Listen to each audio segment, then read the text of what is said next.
Menerangkan Bismillahirrahmanirrahim. Qala al-musannif rahimahullah wa nafa'ana bih wa bi ulumihi fid dharaini amin. Radhiyallahu ta'ala anhu.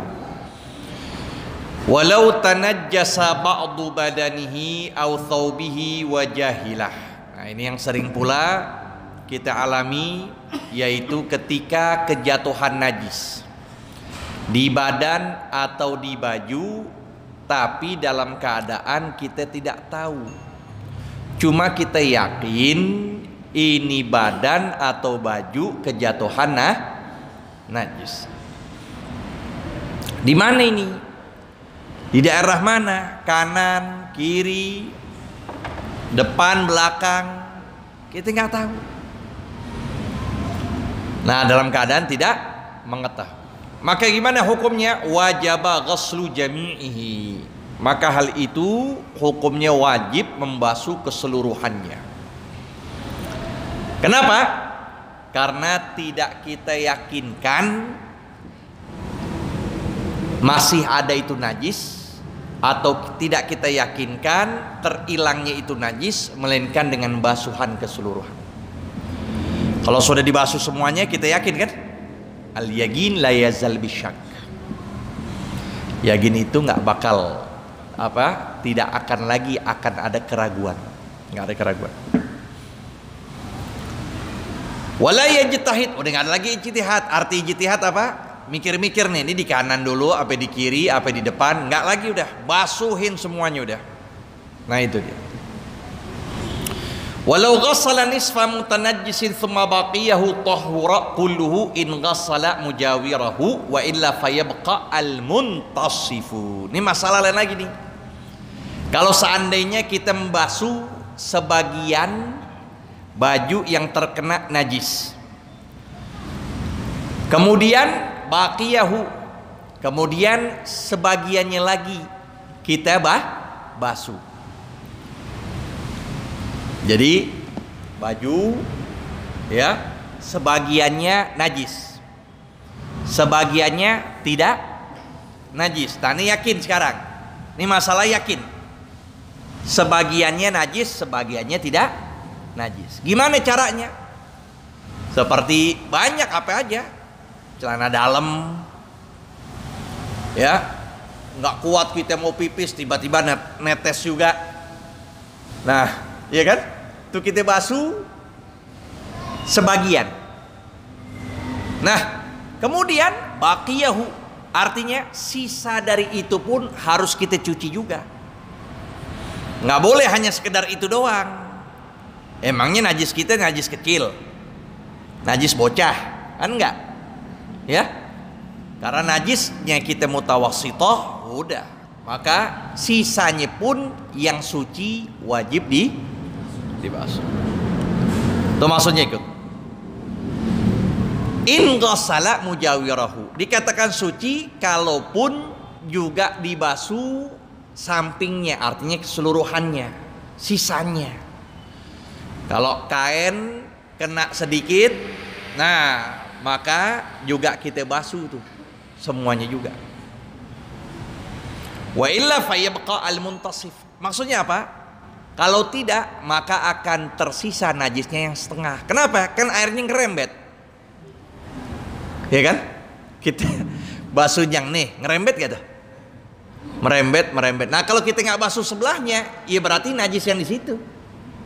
Ininya udah suci, setengahnya nggak kita basuh, merembet tuh, kena yang setengah. Maka dihukumkan jadi dia itu najis yang setengah.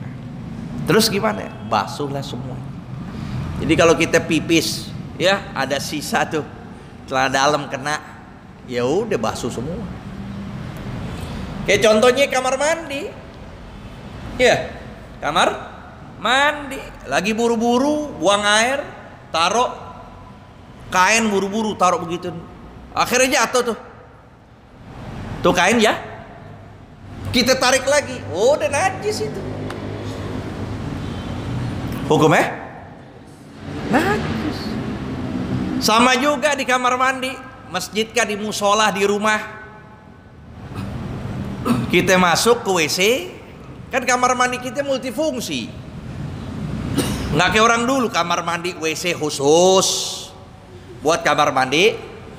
Kita semuanya tempat rokok di situ. Ngerokok, main handphone di situ. Bengang-bengong khoyal di situ. Nah, kan tempat najis. Kalau kita nggak pakai sendal, kita keluar. Nah, keluar kita itu nempel najasa.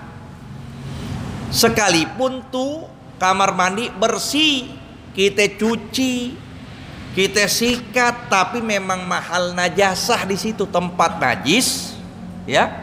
Maka atas hukumkan secara global itu adalah tempat najis. Jadi keluar dari situ pun kalau kita nggak pakai sendal, muttasil bin najasah, kita juga menempelkan dengan najis. Wala tasihus salatu man yulaqi ba'dha badanihi aw mahmulahu najasatun. Ini juga termasuk. Ini yang tadi kita paham. Dan tidak sah solat man yulaqi, orang yang mendapati ba'dha badanihi, sebagian bagian badannya, aw mahmulahu, atau apapun yang dibawanya, ya, najasatun, najis. Itu najasatun, i'rabnya jadi naib mahmul tuh tadi. Wala tasih salatu man yulaqi ba'dha badanihi aw mahmulahu najasatun. Jadi nggak sah kita bawa baju kita atau ya yang kita bawa apa aja, termasuk apa? Nah, beda nih, beda yang kita sampaikan kemarin tuh, ya. Muskir yang menghilangkan akal tapi bentuknya itu padat, seperti ganja kalau merah sih dia cair, ini yang padat, ya, yang padat. Obat taruh di saku atau ada orang masukin, kita lagi sholat, itu kan kita ngebawa najis. Tapi kita membawa bukan najis, kita membawa sesuatu yang menghilangkan akal tapi tidak najis. Jadi bedain tuh, ada benda yang padat, ada benda yang cair, keduanya menghilangkan akal. Tapi yang satu kalau benda yang padat tidak dikatakan najis. Kita lagi sholat gimana? Ada yang taruh kita, terusin sholatnya nggak?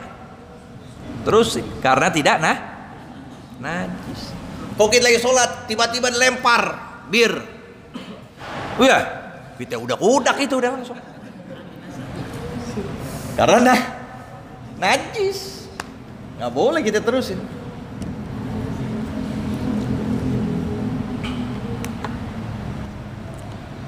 Wa illam yataharrak biharakatihi, sekalipun tidak bergerak dengan gerakannya.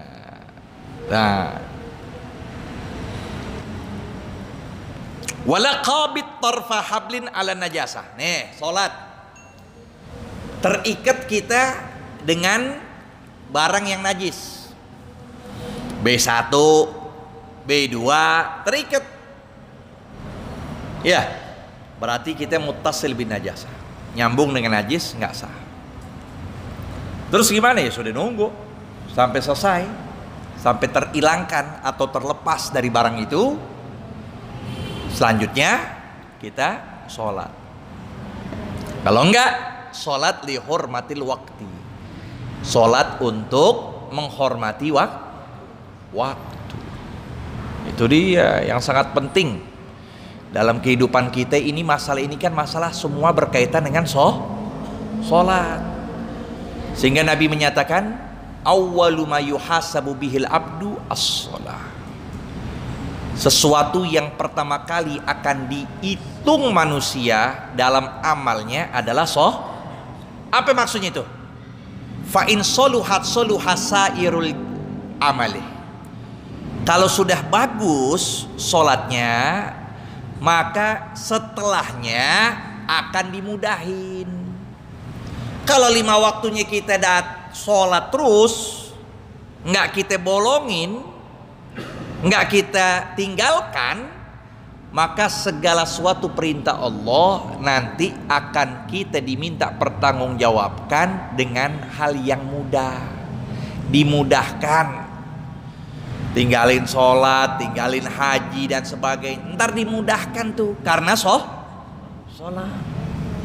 Tapi sebaliknya, ya, kalau dia sudah taraka sholat, maka pun akan dipersulit segala sesuatunya, sekalipun segala sesuatunya sudah dikerjakan.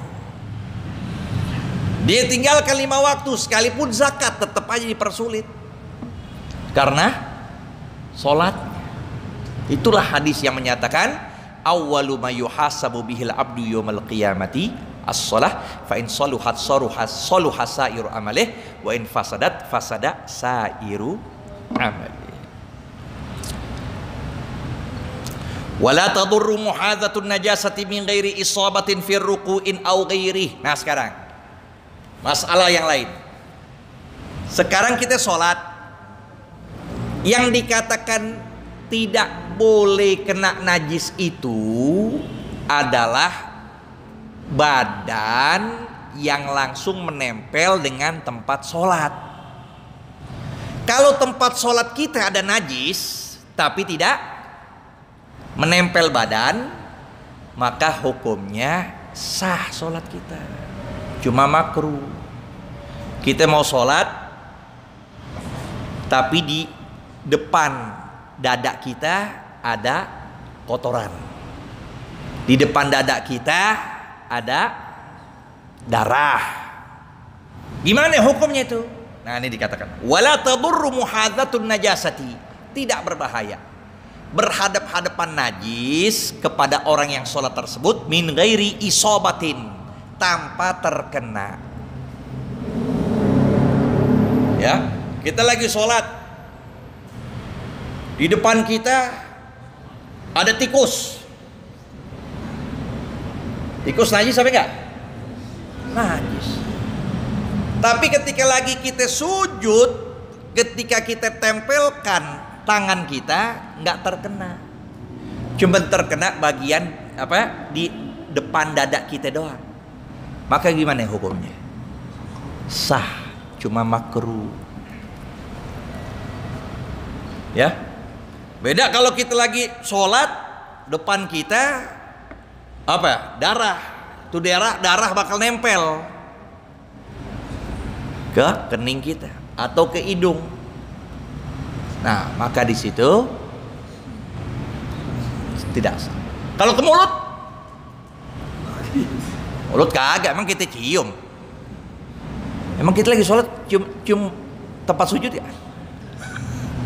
Kagak. Mulut, hidung doang. Hidung pun juga nggak syarat, karena anggota tubuh dalam sholat, dalam sujud itu ada 7. Kening, tangan juga nggak semua, cukup salah satu juzu. Begini aja nggak apa-apa. Kayak main silat. Begini tapi afdalnya. Tapi cukup juzu saja bagian. Apa lagi? Dengkul dan juga jari-jari kaki. Juga jari-jari kaki juga nggak harus semuanya. Ibu jarinya, jempolnya aja nggak apa-apa, nempel.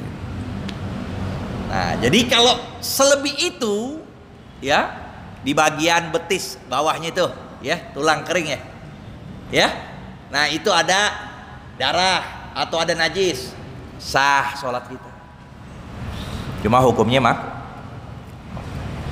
wa yajibu izalatul wasyam. Nanti pada pertemuan berikut kita akan bicara tentang masalah tato, ya. Tato banyak banget, Spiderman ada tatonya semua itu. Nah, gimana itu nanti kita akan bicara pada pertemuan. Wallahu a'lam.